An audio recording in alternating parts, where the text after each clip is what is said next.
నమస్తే. అనురాధారావు, బాలల హక్కుల సంఘం ప్రెసిడెంట్. కోవిడ్-19 చాలా అల్లకల్లోలను సృష్టించింది. ఎందరో చిన్నారులు తల్లిదండ్రులను కోల్పోయారు. కొందరు తల్లిని, కొందరు తండ్రిని, కొందరు ఇద్దరిని కోల్పోయిన వారి సంఖ్య చాలా ఉంది. లాన్సెట్ పరిశోధన ప్రకారం 19.17 లక్షల చిన్నారులు తల్లిదండ్రులను కోల్పోయారు అని ఉంది. ఇది చాలా అతిశయోక్తి అని ప్రభుత్వం అంటుంది. మరి అధికారిక లెక్కలు ఏం చెప్తున్నాయి? National commission for protection of child rights వారి లెక్కల ప్రకారము 1,53,827 మంది చిన్నారులు తల్లిదండ్రులను కోల్పోయారు అని చెప్తుంది. దాదాపు 30,000 మంది చిన్నారులు తల్లి లేదా తండ్రిని కోల్పోయిన వారి సంఖ్య అని చెప్తుంది. ఎన్సిపిసిఆర్ బాల్ స్వరాజ్ పోర్టల్లో పొందుపరిచిన డాటా 2023లో ఉమెన్ అండ్ చైల్డ్ వెల్ఫేర్ స్త్రీ శిశు సంక్షేమ శాఖ అనాథలైన పిల్లల సంఖ్య 25% పెరిగింది అని 2023లో చెప్పిండ్రు. స్వయంగా ప్రభుత్వమే మరి అంతమంది అని చెప్తున్నారు.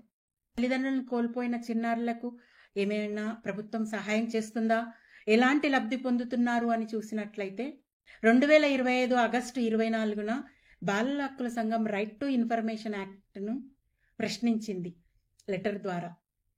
ఎంతమంది చిన్నారులు తల్లిదండ్రులను కోల్పోయారు, ఎంతమంది చిన్నారులు పిఎం కేర్ స్కీమ్ లబ్ధి పొందుతున్నారు, ఎంతమందికి లబ్ధి దొరకడం లేదు, ఏ విధంగా వాళ్ళకు అందుతున్నాయన్న ప్రశ్న వాళ్ళను వేసినప్పుడు వాళ్ళ సమాధానం ఏమిచ్చారంటే, మా దగ్గర ఎలాంటి డాటా లేదు అనేసి ఇచ్చారు.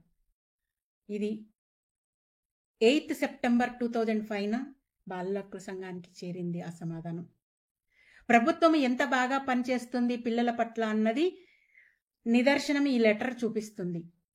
అక్కడ ఒకవైపు చిన్నారులు చాలామంది ఎలాంటి లబ్ధి లేక వాళ్ళు ఇబ్బందులు పడుతున్నారు.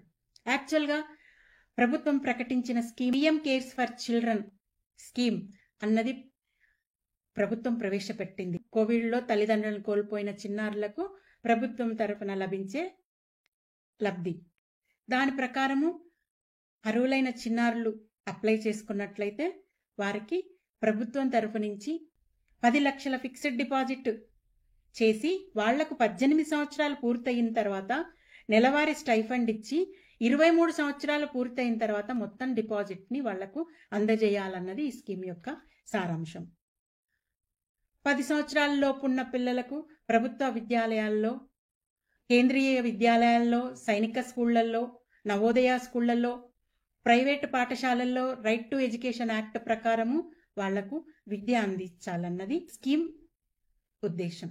ఆరోగ్యం కోసం ఆయుష్మాన్ భవ స్కీమ్లో 5 లక్షల వరకు వాళ్లకు బీమా ఏర్పాటు చేయటం, ఇవన్నీ ప్రభుత్వం తరఫున చేయాలన్నది పిఎం కేర్స్ ఫర్ చిల్డ్రన్ స్కీమ్లో పొందుపరిచారు.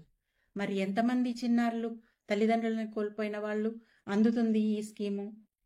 2023 వరకు లెక్కలు చూసినట్లయితే 6,624 మంది ఈ స్కీమ్కు అప్లై చేసుకున్నారు. డెత్ సర్టిఫికెట్ పెట్టాలి, పేరెంట్స్ డెత్ సర్టిఫికెట్, ఆధార్ కార్డుతో వాళ్ళు అప్లై చేసుకోవాలి. ఈ వివరాలన్నీ PM cares for children .in వెబ్సైట్లో ఈ వివరాలన్నీ పొందుపరచబడి ఉన్నాయి.